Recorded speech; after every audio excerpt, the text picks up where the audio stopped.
You've got your panel lined up. Smart speakers, great topic. But wait, are all the voices truly welcome at your table? I'm Kristin Arnold, professional panel moderator and a master facilitator, and I've led panels on 4 continents with audiences from every background imaginable. And if there's one lesson I've learned, it's this. The most powerful conversations happen when everyone in the room feels like they belong. So let's dive right in about how you can make that happen.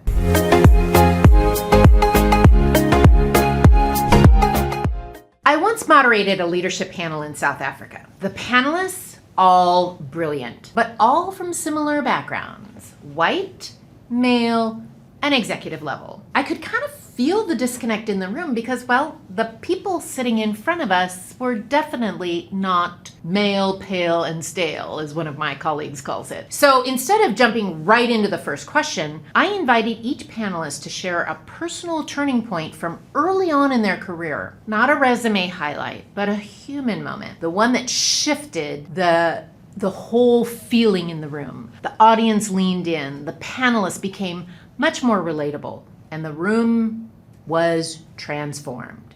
And that's what inclusive design can do for you. Here are 5 ways to make your panel discussion more inclusive. Number 1, change the default lineup. If all your panelists look and sound the same, ask who's missing, then advocate politely but persistently for broader representation if you can during that preparation piece.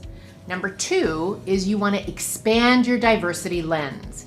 Inclusion is not just about race and gender. Consider age, neurodiversity, geography, sexual orientation, even introversion versus extroversion, and choose questions and examples that speak to these varied lived experiences. Number 3, honor all experience levels. Some panelists are panel discussion panelist pros.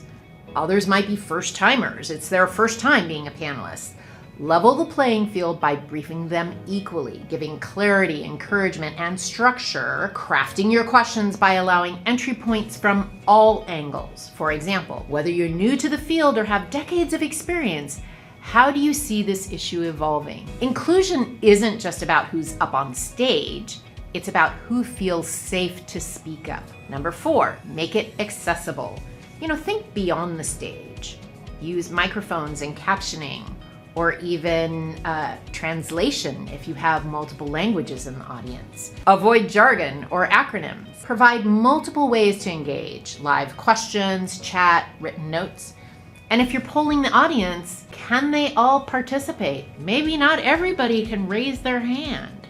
Accessibility isn't an extra, it's absolutely essential. Number 5, signal your intent to the audience. Try opening the session with a line like, "We've intentionally curated a panel that reflects a wide range of experiences on this topic." That one sentence reframes expectations and builds trust. Number 6, set the tone with a level-setting exercise. Rather than diving into the panelist credentials, start with a humanizing moment. What's the one lesson you learned the hard way in your first job? Or if you're breaking people into groups, try this. Choose a discussion leader, the person with the shortest hair who had the earliest wake-up time. These small shifts level the playing field and dissolve hierarchy. Number 7, monitor the airtime. As a moderator, you've got to pay attention. Who's dominating? Who hasn't spoken?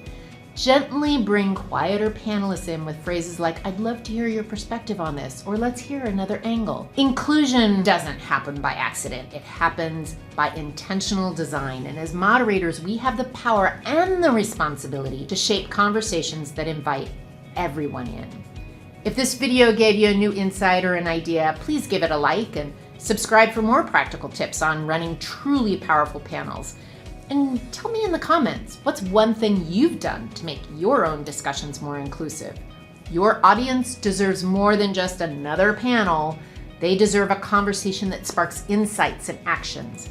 And to help you make that happen, grab a set of my panel design cards at paneldesigncards.com or enroll in my free video course at howtomoderateapanel.com. Together, they'll give you the tools and the confidence to be awesome as a moderator.